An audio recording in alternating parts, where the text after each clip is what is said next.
ઈરાનનું યુદ્ધ છે કે હવે આપણા આંગણા સુધી એટલે કે હિન્દ મહાસાગર સુધી આવી ગયું છે. આ કોઈ નાની વાત નથી. આપણા દેશની સુરક્ષા માટે ખરેખર ચિંતાનો વિષય છે.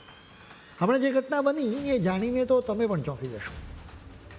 અમેરિકાએ બુધવારે એક વિડીયો જાહેર કર્યો જેમાં જોઈ શકાય છે કે ઈરાનનું એક શક્તિશાળી યુદ્ધ જહાજ પળવારમાં સમુદ્રના તળિયે બેસી ગયો.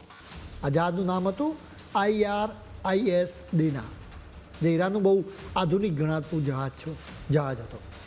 અમેરિકાની એક સબમરીને મધદરિયે એવું નિશાન તાક્યું કે આખું જહાજ ભાંગીને ભૂક્કો થઈ ગયો. માર્ક 48 નામના એક ખતરનાક ટોર્પિડોથી હુમલો કરવામાં આવ્યો હતો. આ હથિયાર એટલું ઘાતક છે કે જેવું જહાજ સાથે ભટકાયું કે તરત જ એને ચીરી નાખ્યો. આ હુમલામાં ઈરાનના 80થી વધુ સૈનિકો માર્યા રહ્યા હોવાના સમાચાર છે. અત્યારે આખા મધ્ય પૂર્વમાં જે રાતે રોકેટ અને ડ્રોન ઉડી રહ્યા છે એ જોતાં લાગે છે કે આ લડાઈ હવે ગમે ત્યારે મોટું સ્વરૂપ ધારણ કરી શકે.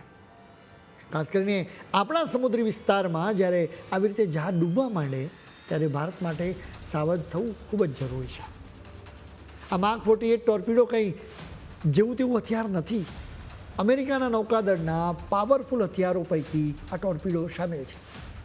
આ હથિયારને એવી રીતે બનાવાયું છે કે દુશ્મનના ગમે તેવા મોટા જહાજ હોય એ સબમરીનને પળવારમાં જ નષ્ટ કરી શકાય છે. વર્ષોથી અમેરિકા આનો ઉપયોગ કરતું આવ્યું છે. સમય જતાં એમાં ખૂબ ફેરફારો પણ કરવામાં આવ્યા.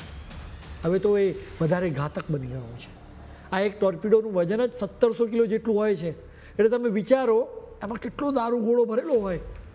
આ માર્ક 48 ટોર્પિડોની કરામત તો જુઓ, એમાં એક્ટિવ અને પેસિવ એમ બંને પ્રકારના સોનાર બેસાડેલા હોય છે.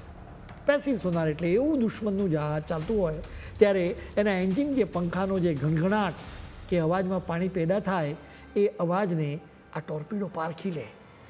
જાણે કે કોઈ શિકારી કૂતરો ગંધ પારખીને પાછળ પડે એમાં ટોર્પિડો એ અવાજની દિશામાં ખેંચાય.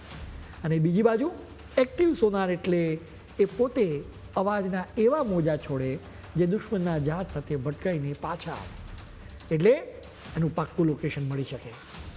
ભલે સામેવાળું જહાજ ગમે એટલા ફાંફા મારે કે રસ્તો બદલવાની કોશિશ કરે, પરંતુ આ ટોર્પિડો એને છોડતું જ નથી.